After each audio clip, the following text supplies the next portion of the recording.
तो आज हम लोग पढ़ेंगे कैल्शियम चैनल ब्लॉकर्स के बारे में। ठीक है ना। तो कैल्शियम चैनल ब्लॉकर्स जो हैं वो कैल्शियम चैनल की रिलीज को ब्लॉक करते हैं, जिससे ये हार्ट पे ये जो है ब्लड वेसल पे पहले तो वेजोडाइलेशन कराएंगे और दूसरा हार्ट रेट जो है डिक्रीज करेंगे। तो इनका मैकेनिज्म अपन बाद में पढ़ते हैं। तो हम लोग धीरे धीरे पहले स्टार्ट करते हैं कि टाइप्स ऑफ कैल्शियम चैनल पहले से स्टार्ट करते हैं।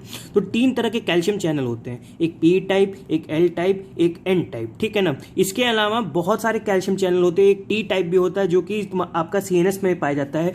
टी टाइप भी एक होता है, टी टाइप वो सीएनएस के थैलेमस में भी पाया जाता है। ठीक है ना। ये सीएनएस में होता है, थैलेमस में पाया जाता है। तो हमको लेकिन मेनली फोकस करना है अपना एल टाइप पे। पी टाइप जो है परकिंजी में होता है, एन टाइप तुम्हारा न्यूरल में होता है। ठीक है ना। तो अपन को पहले तो मेन अपना फोकस एल टाइप पे रखना है, क्योंकि सीवीएस में सबसे ज़्यादा इंपॉर्टेंट आपका एल टाइप है। ठीक है ना। तो ये जो एल टाइप चैनल है ये मेनली आपका ब्लड वेसल और हार्ट पे एक्ट करता है ना। तो ब्लड वेसल और हार्ट पे आपका एल टाइप चैनल एक्ट करेगा। तो मेन कौन सा याद करना है हम लोग को, एल टाइप। ठीक है ना। तो बात करते हैं अपन कैल्शियम चैनल ब्लॉकर्स की, कैल्शियम चैनल ब्लॉकर्स की। ठीक है ना। तो कैल्शियम चैनल ब्लॉकर आपके मेनली 3 प्रकार के होते हैं। ठीक, एक फिनाइल अल्कलामाइन, एक बेंजोथाइजापीन और एक डाईहाइड्रोपेरिडीन। ठीक है ना। फिनाइल अल्कलामीन में इसको कैसे प्रोनाउंस करेंगे, फिनाइल अल्कालामीन, फिनाइल अल्कालामीन। ठीक है ना। नाम बहुत टफ होते हैं। ठीक है ना। तो इसको प्रोनाउंस कैसे करेंगे, फिनाइल अल्कालामीन। ठीक। तो इसमें 2 आते हैं, वेरामपिल और नो वेरामपिल। तो ये क्या करते हैं, ये जो ये होते हैं, ये दोनों ये स्ट्रॉन्ग डायरेक्ट कार्डियो डिप्रेसेंट इनका एक्शन होता है।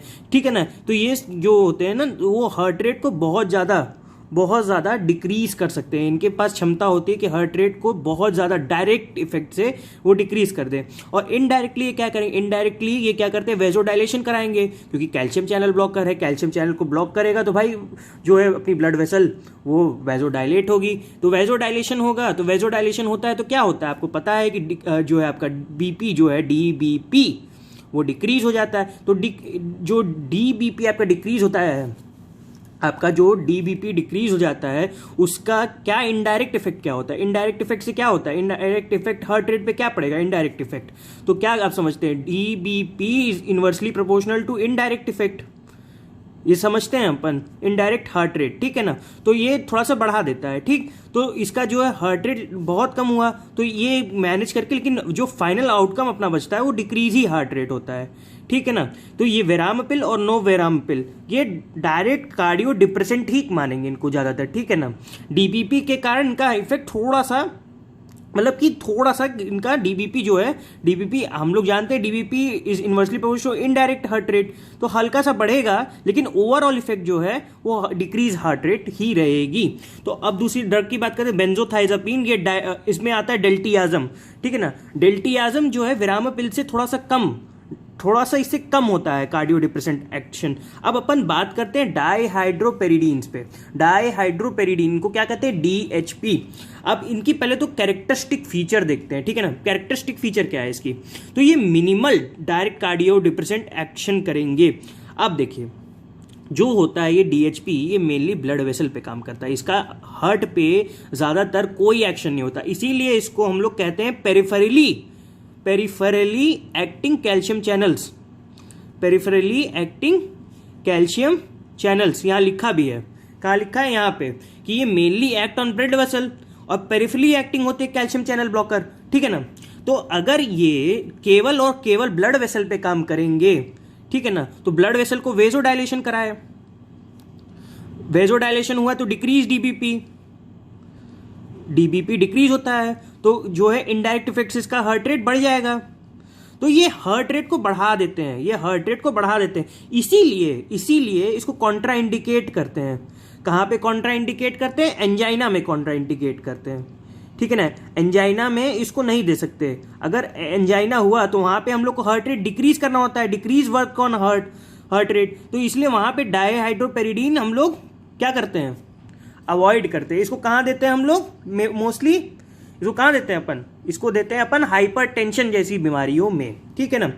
तो ये इसके एग्जाम्पल्स आपके हो गए, निफिडिपिन हो गया, इसमें ये याद रखना कि मिनिमल डायरेक्ट कार्डियक एक्टिविटी होता है, कार्डियो डिप्रेसेंट ये नहीं होता है, कार्डियो डिप्रेसेंट ये नहीं होता है।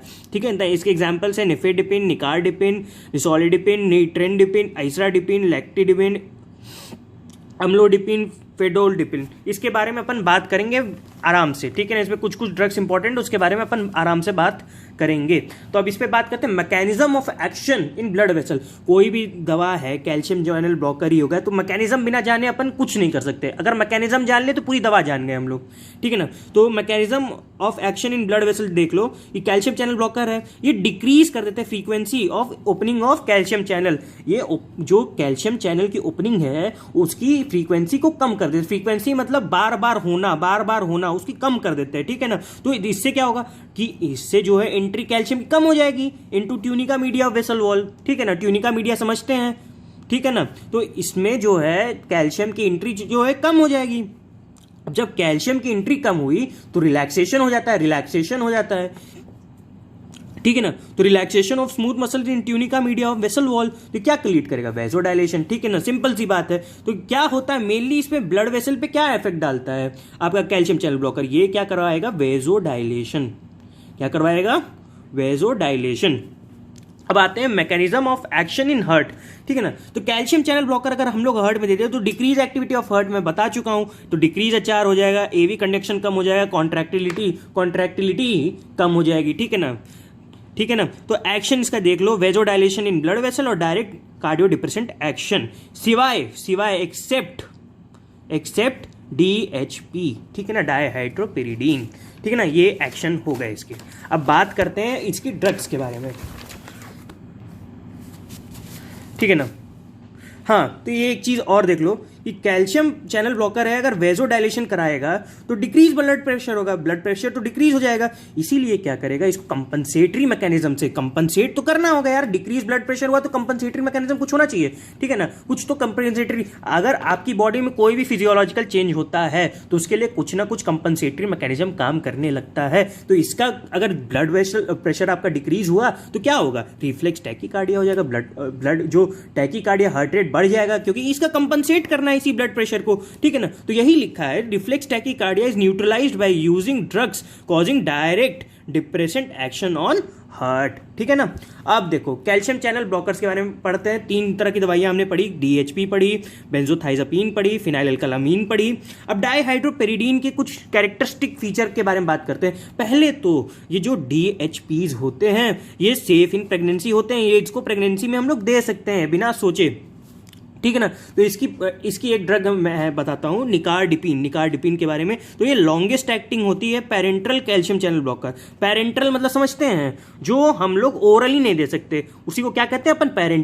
पेरेंट्रल का मतलब आईवी हो सकता है, आईएम हो सकता है, तो उसको पेरेंट्रल ही मोस्टली कहते हैं। तो ये longest acting parenteral calcium channel blocker है। और इसको क्या कहते हैं? Drug of choice in hypertensive emergencies. मैंने आपको बताया था, क्योंकि एंजाइना में इसको नहीं दे सकते, क्योंकि वहां पे हमारा काम था डिक्रीज हुआ, वहां एम ऑफ ट्रीटमेंट क्या था? डिक्रीज करना था, क्योंकि वहां पे क्या हो रहा था? इस्चीमिया हो जा रहा था, क्योंकि वहां पे एक क्लॉट बन जा रहा था, ठीक है ना। वहां इस्चीमिया, वहां पे वर्क रेट को हमको कम करना था, ठीक है ना। तो यहां पे ये हार्ट रेट को तो बढ़ा रहा है, तो वहां क्या ये कहां यूज करेंगे?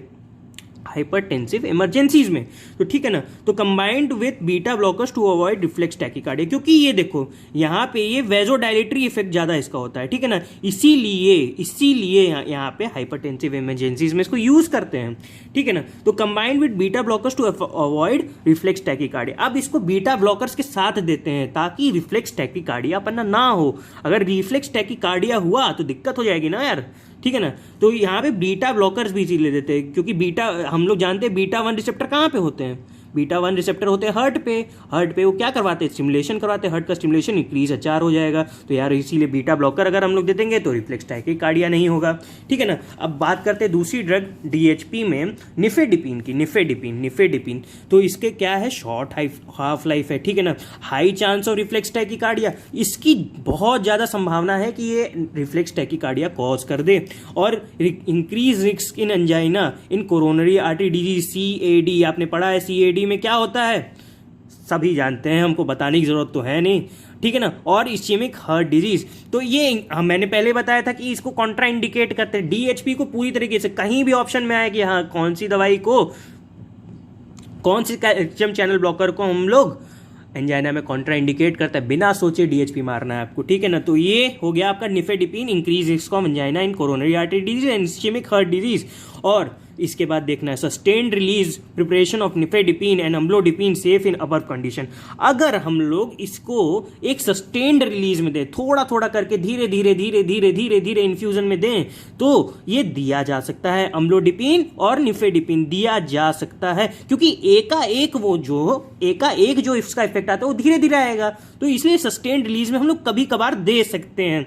Earlier used sublingually for hypertensive emergencies, इसको पहले यूज किया जा सकता था हाइपरटेंसिव इमरजेंसीज के लिए, लेकिन nowadays not recommended due to high risk of MI and mortality. यहाँ पे अब आज की डेट में इसको नहीं दिया जा सकता, क्योंकि ये मायोकार्डियल इन्फाक्शन और मोर्टालिटी के लिए हाई रिस्क पे है, ठीक है ना। हाई रिस्क पे क्यों है? रिफ्लेक्स टैकीकार्डिया और मोर्टालिटी भी करा देता है ये। और इसका क्या होता है? नाइट्रियूरेटिक इफेक्ट इज प्रेजेंट, इसमें सोडियम का एक्सक्रीशन बढ़ जाता है। नाइट्रियूरेसिस समझते ही होंगे आपने, ठीक है ना। तो अपन बात करते हैं एम्लोडिपिन की, तो इसका भी लॉन्ग हाफ लाइफ होता है और less chance of reflex tachycardia, same as nifedipine, ठीक है ना। और निफेडिपिन में इतनी और प्रॉपर्टीज है, ये इसमें उतनी प्रॉपर्टीज नहीं है, तो ठीक है। अब निमोडिपिन की बात करते हैं। निमोडिपिन इज इंपॉर्टेंट क्योंकि इसको एक तरह से एक क्वेश्चन आता है इसके ऊपर कि cerebro selective vasodilator calcium channel blocker कौन सा होता है अपना, तो इसको हमेशा याद रखना कि cerebro selective vasodilator in calcium channel blocker is nimodipine. और इसको कहाँ यूज करते हैं? रिवर्स कंपनसेटरी वैजोकॉन्स्ट्रिक्शन में। क्या? रिवर्स कंपनसेटरी वैजोकॉन्स्ट्रिक्शन इन सब एरिकनॉइड हेमरेज। सब एरिकनॉइड हेमरेज में क्या होता है? वैजोकॉन्स्ट्रिक्शन हो जाता है, ठीक है ना, सीवियर वैजोकॉन्स्ट्रिक्शन हो जाता है, तो निमोडिपिन वहां पे सेंट्रली अच्छा सा एक्ट करता है, तो वो वैजोडाइलेशन करा देता है, तो इसीलिए हम लोग निमोडिपिन को सब एरिकनॉइड हेमरेज में देते हैं। अब अगली बात करते हैं फिनाइल अल्कालामीन की। तो फिनाइल अल्कालामीन में आपने पढ़ा था कि वेरामापिल आए थे, तो ठीक है ना। तो वेरामापिल के बारे में मैंने आपको बताया कि मैक्सिमम कार्डियो डिप्रेसेंट, आपको अगर पूछा जाएगा डेल्टियाजम या वेरामापिल में किसकी ज्यादा कार्डियो डिप्रेसेंट एक्शन है, तो आपको हमेशा याद रखना है कि ये वो वेरामापिल की होती है, ठीक है ना, वेरापामिल, ठीक। तो ये करता है वैजोडाइलेशन भी, आपको मैंने मैकेनिज्म समझा चुके हैं। यूज टू ट्रीट एंजाइना, या इसको एंजाइना दे सकते, किसको नहीं दे सकते? डायहाइड्रोपिरिडीन। अगेन मैं बता रहा हूं, डायहाइड्रोपिरिडीन को कॉन्ट्राइंडिकेट करते हैं एंजाइना में ड्यू टू रिफ्लेक्स टैकीकार्डिया। मैं बहुत बार बता चुका हूं, अगर फिर भी नहीं याद रहा तो मैं कुछ नहीं कर सकता। अब मैं बात करता हूं इसकी पीएसवीटी में भी इसका यूज होता है, पैरोक्सिस्मल सुप्रावेंट्रिकुलर टैकीकार्डिया। अब पैरोक्सिस्मल का बहुत लोग मतलब में पूछते हैं कि पैरोक्सिस्मल का मतलब क्या होता है, ठीक है। कोई भी चीज अगर आप पढ़ते हो तो पैरोक्सिस्मल का तो उसका मतलब जान लिया करो। पैरोक्सिस्मल का मतलब होता है आता जाता रहता है, आएगा कभी कभी नहीं आएगा, फिर कभी आएगा कभी फिर नहीं आएगा, ठीक है ना। तो वो रिश्तेदार की तरह से एक तरह से होता है, आता जाता रहता है, ठीक है ना, जिसके घर ज्यादा रिश्तेदार होता है। खैर जोक्स अपार्ट, अगला हम लोग देखते हैं हाइपरटेंशन में भी इसका यूज कर सकते हैं, और हाइपरट्रॉफिक ऑब्स्ट्रक्टिव कार्डियोमायोपैथी में भी इसका यूज किया जा सकता है। अब आते हैं बेंजोथाइजापीन पे। बेंजोथाइजापीन, इसमें एक ही दवाई है, डेल्टियाजम, ठीक है ना। कार्डियो डिप्रेसेंट एक्शन होता है, लेकिन मैक्सिमम किसका होता है? मैक्सिमम आपका किसमें पढ़ा था हमने? वेरामापिल में पढ़ा था कि मैक्सिमम यहां होता है, और बेंजोथाइजापीन में कार्डियो डिप्रेसेंट एक्शन होता है लेस कंपेयर टू वेरामापिल। अब यूज टू ट्रीट क्या यूज करते हैं इसका, कहाँ यूज करते हैं? एंजाइना में मैंने बता चुका है, पीएसपीटी में भी यूज करते थे, हाइपरटेंशन में भी यूज करते हैं। इसके इंडिकेशंस ही तो हम लोग मेन जानना चाहते हैं। तो इसको क्या करते हैं हम लोग? एल्डरली पेशेंट्स में दे सकते हैं, लो रेनिन हाइपरटेंशन वाले में दे सकते हैं। अरे कौन सिंड्रोम आपने सुना है कि हाइपर एल्डोस्टेरोनिज्म को कहते हैं। अगर हाइपर एल्डोस्टेरोन ज्यादा है तो इसका जो इनहिबिटरी मैकेनिज्म से क्या होगा? रेनिन थोड़ा कम हो जाएगा, तो वहां के केसेस में इसको इंडिकेट कर सकते हैं, ठीक है ना, वेरामापिल और डेल्टियाजम को। अस्थमा विथ हाइपरटेंशन, ठीक है ना। और बीटा ब्लॉकर यहाँ पे कॉन्ट्रा इंडिकेट किया जाता है। अगर बीटा ब्लॉकर दे देंगे तो वो ज्यादा क्या कराएगा? बीटा क्या करवाता है? बीटा क्या करवाएगा आपका? बीटा डायलेशन करा देगा ना, ठीक है ना। एडेनर्जिक सिस्टम याद कीजिए, बीटा क्या करवाता है वहां पे?